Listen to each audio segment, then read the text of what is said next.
to this month's Science Roundtable. Just to kind of start off with some business stuff from the consortium. We had our annual symposium. I hope many of you attended that. We also have recordings of those seminars up on the PKD RRC website, so please go check those out. We also established a new area of the website that is an advertisement for faculty, postdocs, staff, students that you might want to put up there for recruiting into your lab or your department, your school. So please look up there for job opportunities that may be coming down the pike. We have the ASN meeting coming up November 3rd through the 6th. It is in person, also a virtual format if interested in attending that way. But so please register for that if you're interested in going. One other site that we have up there on the web page is the community forum.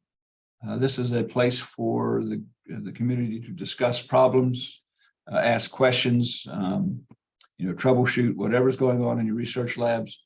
I would encourage everybody to go up there and post questions that you may have regarding your PKD research, even negative data that you might have that you want to share with the group, to look for feedback on. And also encourage everyone to follow us on Twitter. The address is shown there.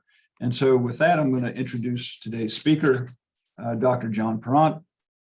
He's a professor at UAB in the Department of Pharmacology. He is going to be presenting today on illuminating Cree recombination. So John, I'm going to turn this over to you and thank you for doing this. You're in presenter mode.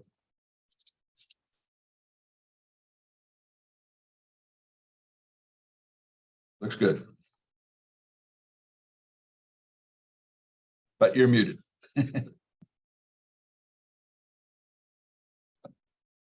Yeah, so thanks to Brad and Terry and some of the other folks for letting me present some of our work.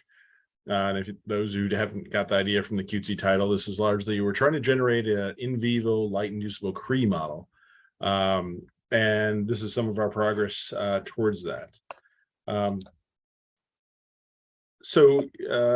should first give credit to John Lee for allowing me to have this slide, because this was it was convenient for me not to have to make this ourselves, but it deals with the pathology of autosomal dominant polycystic kidney disease. And so in essence, an individual is born with one good and one bad allele, and ultimately one of the cells inside the kidney epithelium essentially loses the other allele, and it becomes essentially null for either PKD 1 or 2. And the idea is that this cell will then expand and gain traits that allow it to form a cyst.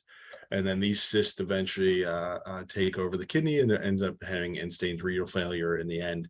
And while we know a lot about these end stages and many of the biochemical pathways that are present in these end stages, we're still limited in some of our understanding of these early events that happen during cyst initiation. And that's really kind of the area I've become interested in. Now, in order to study this, we were required to use animal models. And so, but one aspect that's not so ideal about either mouse or zebrafish, and we tend to do a lot of zebrafish research in our lab, is that, if you look at a PKD1 or PKD2 heterozygous animal, they don't form cysts. So they don't model the etiology of the human exactly from a germline heterozygous standing. And then, of course, the homozygous mutants are embryonic lethal, so you really can't look at cyst formation in those mutants. But in mice, what's been nice is the use of conditional knockout alleles. If you knock out polycystins after that embryonic lethal window, then you can actually see cysts form. So this suggests there's some etiology of the early stage of PKD 1 and 2 loss that may not be conserved in the mouse, but the formation after loss of PKD 1 or 2, then the cyst formation is conserved. But this model represents a situation where you have essentially a normal epithelial lining, and then after Cree recombination, all of the cells within the epithelial lining becomes PKD 1 or 2 negative. And then these ultimately form a cyst in these mice. And while this is nice, it really doesn't doesn't produce a model that's mimics the natural etiology, or one cell in an environment of normal cells eventually forms this cyst formation. So we really wanted to try to develop a model where we could actually look at this and see how cyst formation occurs in this type of system. And one of the things we thought was going to be a big advantage to doing this is to be able to use a light inducible Cree. So maybe I didn't explain that, the traditional methods of using tamoxifen to induce recombination in all of those cells, you can't, it's really difficult to limit down to a few cells. And then if you use a promoter to drive Cree like KSB, you'll have almost all of the intestinal cells again. So the trick is, how do we get a few cells? And so we've really been attracted to this idea of using a light inducible Cree as our inducing source for Cree recombination. Okay, so how do we get there? There are a number of light inducible systems that are out there. They utilize a number of different approaches to achieve light inducibility, and one of the more popular ones is transcriptionally induced light induced transcription. And to be honest, we stayed away from these largely because we thought this was a delayed effect. So after you induce light, you'll have to have mRNA being produced, protein being made, and then that protein will have to do its effect. In this case, it'd be Cree recombinase. So we thought that might be a little delayed relative to the induction time window. And so we didn't really investigate any of the transcriptional systems. Now, another system is light inducible uncaging or quenching. This is a system in which the proteins actually essentially surround Cree in this case, and they prevent it from being functional. When you have light, this actually allows these proteins to open up and allow the Cree to do its function. We actually tested two of these systems, and I'm not going to show any data on them, but both of them had very high background and were not really very inducible. So I'm not going to talk much about the caging and quenching system. What we ended up mostly focusing on is this light inducible protein-protein interaction system. And this largely is based on, you have two different proteins that when light is induced, these proteins will interact and dimerize. And we thought this might be useful as an induction agent.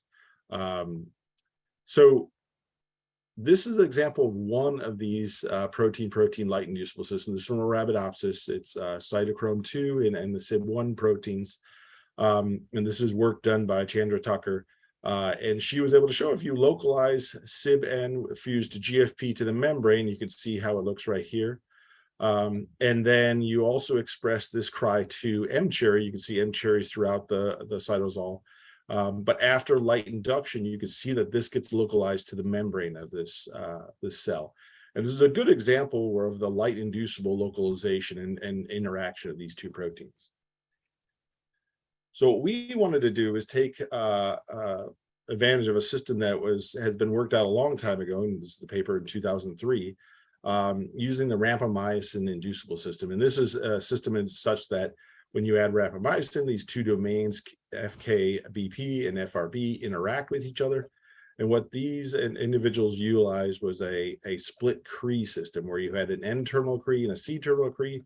Each of those Cree pieces by themselves don't function, but if you bring them in close proximity to each other, now they act as a functional Cree enzyme. And so using rapamycin, they were able to show that you could use this rapamycin inducible system. So we wanted to take advantage of this approach and utilize a similar idea, but now instead of the FKBP or FRP, we would use the light inducible systems. So again, this is what it would look like. You'd have the N-terminal part of Cree on one and the C-terminal part of Cree on the other, and after light, you get this interaction. So there are many light inducible protein interaction systems out there.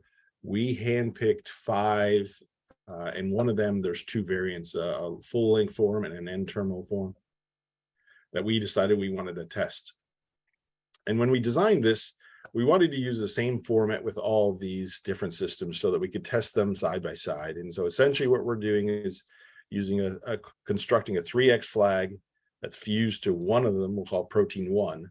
And then this protein is fused to N-Cree, the N-terminal portion of Cree. Now we designed this such this is bicistronic, so there's a P2A construct in there, and that this will, off the same mRNA, will make both of these proteins in this case. The second protein we fused to MYC, so we can detect it with the MYC antibody, and this was also fused to the C-terminal Cree portion of this. Now, as a control, we went ahead and constructed a version of the rapamycin inducible one using similar systems that was in that paper. Obviously, we adapted this by cloning it into our construct, so it looks like this. These are a number of references associated with these different systems. I try to use the original identification, although many of these systems have been published in many publications, not necessarily related to Cre recombinase, but just use of this protein-protein interaction due to light induction. So before we wanted to test the light inducible ones, we had to generate some Cre reporter lines. And so what was convenient is there was a company called Gene Target that has a lentivirus Cre reporter system already made. So we were able to order these lentivirus and infect 293 cells. And in essence, what we were screened for was GFP positive cells and made single cell clones of these and used these as a research. Now, this construct is set up such that you have a ubiquitous promoter, and upon recombination, you'll get rid of the GFP and you'll have RFP expression in that case. So you can measure the level of RFP expression as an indicator of how well the Cre recombination worked. To start to test this Cre reporter line, we used iCre, which is an optimized Cre sequence codon usage. And this was very effective at causing recombination. And when we compare this to the controls, we get a roughly 500-fold increase in red fluorescent cells. This is about the maximum we can get out of our system for recombination in these cells. We also tested the gold standard, which essentially is in most in vivo mouse models, is the Cre-ERT inducible system. We found a fairly high background with the Cre-ERT system as far as recombination with in an uninduced state. And this has been published as having a high background in cell culture-based studies. And this possibly either inherently into this Cre-ERT system, or it's possibly associated with maybe some estrogen derivatives in our media or serum that we're using. Long story short, though, is if you use 4-OHT, we can induce about a 3-fold induction of Cre in the system. And so we use this as kind of our benchmark because this is what the most popularly used system in vivo is. And so we want to get about the similar type induction in basal background.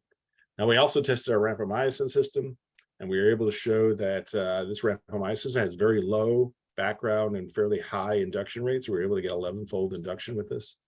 And so this suggests the system could be fairly useful if you want it as an alternative for induction. But, you know, as we all know, rapamycin would also have some confounding effect as far as its involvement in the mTOR pathway, and this might impact some of the assays we would use. But at least it showed that our construct was usable. So to do light blue light induction, it was convenient for us that Jeremy Day, as a faculty at UAB, had been using blue light to induce some channel rhodopsins in neural cultures. And so we were able to get one of these diode boxes from him that emits a 470 nanometer blue light.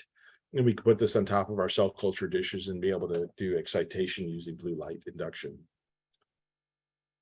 So we went ahead and tested the different light inducible systems.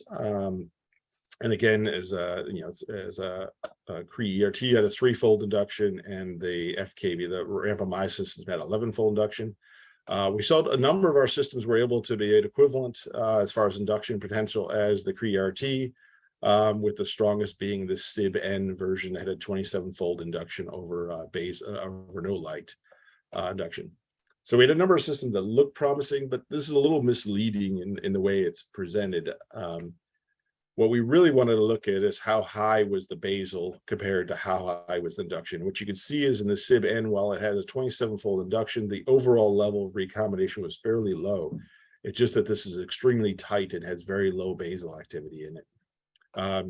So this becomes an interesting balance, which we don't know how it will turn out. But in essence, you know, there's a certain amount of tolerable background that we could have in these cells. And obviously I showed you the Cre-ERT had a high level of basal background. But then the other side of the coin is we want high enough level of activity that actually after the blue light induction, we get efficient recombination of this in the cell. And so we've favored these two model systems, this SIB-1 Cre, which is about 11-fold induction, as well as this SSRA Cre system has about 6-fold induction. had a little bit of higher basal level activity, but it also gets a little higher overall activity. And so we're hopefully that's what will be useful to us. So let's come back to the construct. If you recall, we have on the protein 1, we have a flag tag, and on protein 2, we have a MIC tag. So we also wanted to validate that these proteins are being expressed. And we were quite disappointed initially when we did the flag tag stating is that none of our proteins appear to have protein extracts appear to have the flag tag protein in there. This is a flag Cree construct that we had gotten from Adgene. And it shows that the flag antibody recognizes the protein. So we know our flag antibody is working. And then we also plotted for MIC, and you can see MIC shows up in a number of these constructs. There's no MIC in the Cas9 construct. So it said that MIC was expressed. Now, this produced a little bit of confusion initially, it did produce a number of confusion consistently. Is that because of the way this was designed with a P2A construct, this is actually a ribosome skipping system in which you have to have protein translated in frame across this entire construct. And which meant that if we were detecting MIC protein, we must be making the protein 1 as well, and it must be in frame with the MIC thing. So we're unclear on why we're not detecting the flag. But the fact is, because we see the MIC, we think these are being, this is being expressed. The fact that we had light inducible would also suggest it's being expressed. But before we continued, we wanted to figure out this flag tag aspect, because down the road, when we make these transgenic animals, we'll want to utilize flag to show that the protein is being expressed. And so we went ahead and reconstructed this construct. The first one was the CIB-N construct with the sequence from this P458 plasmid.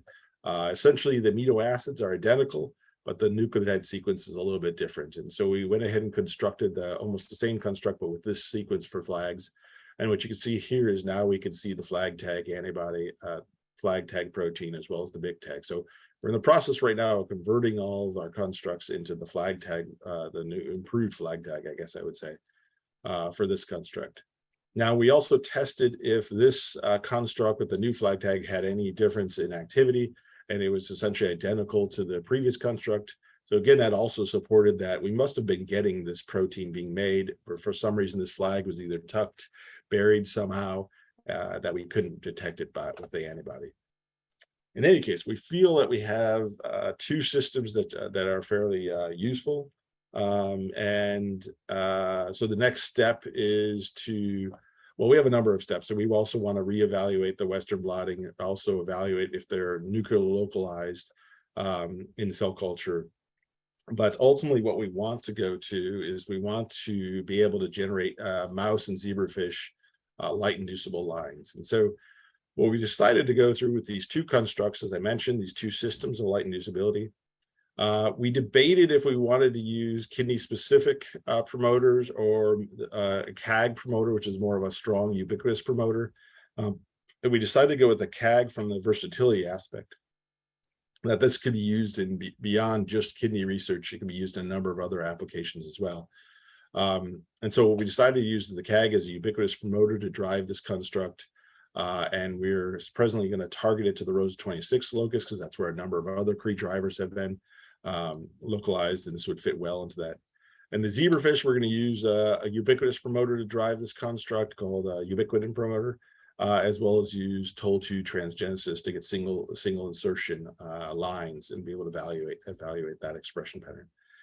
So the long-term goal of this is a little bit idealistic, but the idea is that can we eventually use technology such as Brad has developed for intraviral imaging to induce a single cell to have Cree recombination occur there and monitor what happens to that cell during cystic progression in that sense.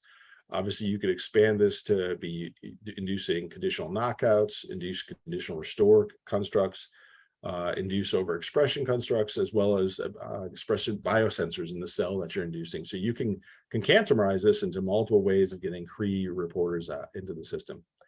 While we're favoring doing this in vivo, obviously the same system also could be used in an organoid culture, as well as other systems that are out there once we've developed it. And at that, I'll give acknowledgements. This was a project was originally initiated by Flo, a postdoc in my lab, but was really taken on by Jan Jima and he's done all of the work I presented today in the last year or so of research. This is being supported by NIDDK R21 grant. And all of the resources, the animal models that we generate in this will be distributed through the PKD RRC down the road. And with that, I'll take any questions. Thank you, John. The first question I have is, do you envision how, I mean, will this be at the resolution of single cell when you want to induce this, do you think, or is this something that will be multiple cells? Obviously, that's going to be a cascading effect. At first, our goal will be multiple cells. I think just to be able to show that we can do this in multiple cells. In the publications using these different light inducible systems, it's pretty neat. They've actually been able to go subcellular localization where you can actually hit a region of a mitochondria and actually induce that localization to those regions. I don't know, obviously the limitations here will be, I think maybe with your optical window, we could get that on the surface of cells. Depth is always going to be a concern in many systems. I mean, zebrafish will be a little bit easier because it's transparent and we can do this a little easier in the embryonic stage. But in some of the other systems, it's going to be a depth question. Yeah. So, yeah, I mean, the hope is, I mean, the goal would be single cell. And David, do you have a question? Yeah, nice presentation. You alluded to not just doing a dilution of tamoxifen in a constitutive reporter model. And I wonder, I mean, that sort of intuitively seems like it would work just fine. And if you can speak to that, or if others on the call can speak to why that is not a arguably simpler alternative to what you're proposing. Yeah, I think, I mean, I'll take it from my perspective. Other people can comment. As my perspective is that, well, I imagine you could, I'm trying to think, how do you trace that? So how do you trace which cell has the recombination, which cell does not? In this system, you could, I guess in both systems, actually, you could use the ROSA reporter lines to define. Yeah, I mean, the experiments I've seen people do in zebrafish with this type of approach have not been very successful. It seems like I mean, maybe it wasn't tried well enough, but the slope from going 100% recombination down to 0% recombination is pretty straight down. And I don't know if that was done careful enough, to be honest. So I can't completely answer the question. Fine. This is Stephen. Just to follow up on that, I think it's difficult when you get down to limiting levels of tamoxifen, like you said, to tell which cell has been hit. I think the value of what you're proposing, in theory, if you could somehow see a fluorophore get activated and know, okay, that's our founding cell, you really don't know with limiting tamoxifen where your founding cell is, because the GFP rearrangement or whatever your fluorophore rearrangement is heritable after that. So you just can't tell which came first, the chicken or the egg. I think this would be an extremely useful approach in the fish, particularly in the fish, but where you're more optically clear and you can very specifically target a couple cells if you want to. Other questions?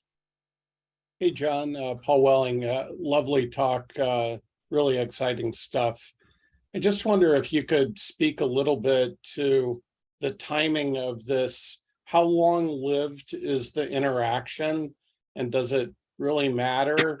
And what I'm thinking about are allelic effects. Is it possible to get a single hit and then think that you have two alleles hit? Or, I mean, what are your expectations there? And have you been able to look at that with your reporter?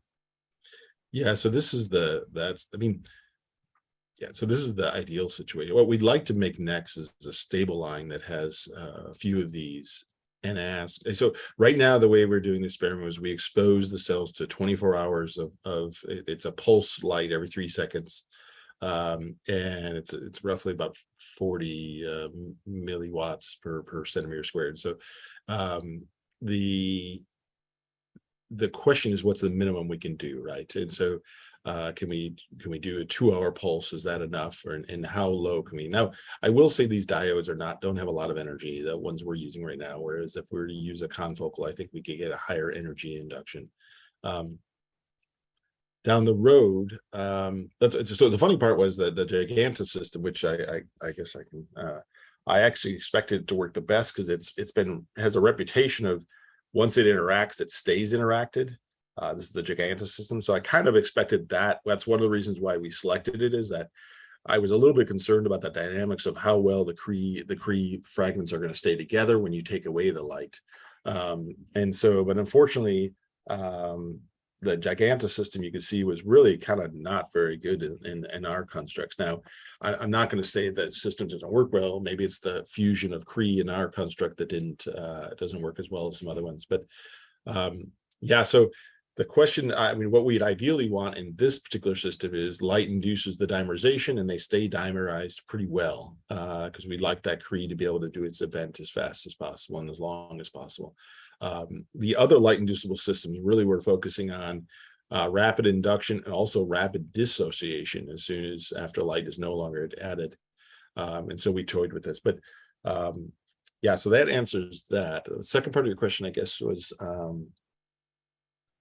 really goes to the efficiency of the Cree, and whether if you have two floxed alleles, whether you get a monoallelic effect. I think you kind of answered it from how long-lived this thing is, but maybe you could speak to that a little bit. Well, I mean, if it was me doing this experiment, I would put conditional over null, so that it really only requires one genetic event to lose the function of the protein. Now, that may not be a fair question in certain states where you believe haploinsufficiency may cause things, but having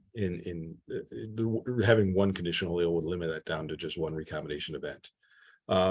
You know, I will say, I mean, I'm going to be completely open about this. This induction you see with the SSRA, which is roughly around 70 relative units. You know, the ERT was around a couple hundred, 300. So I would say in our assay right now, the Cree is not as efficient as 4-HT as far as overall height in this system. So I am a little bit concerned that we may have to give you know, either extra pulses or longer exposure to get that recombination to occur. But until we actually make the animal, I can't really say. I mean, this is technically challenging. I'm not going to deny, but I think the things, opportunities this provides people to be able to use light is just incredible, I think, down the road. Other questions? Once. Hi, John. I want to thank you for taking the time to meet with us. You know, if you guys have any questions, please go ahead and email them to us or put them on the forum, and we'll try to get back to you. So thank you, John. Appreciate it. Great. Thanks.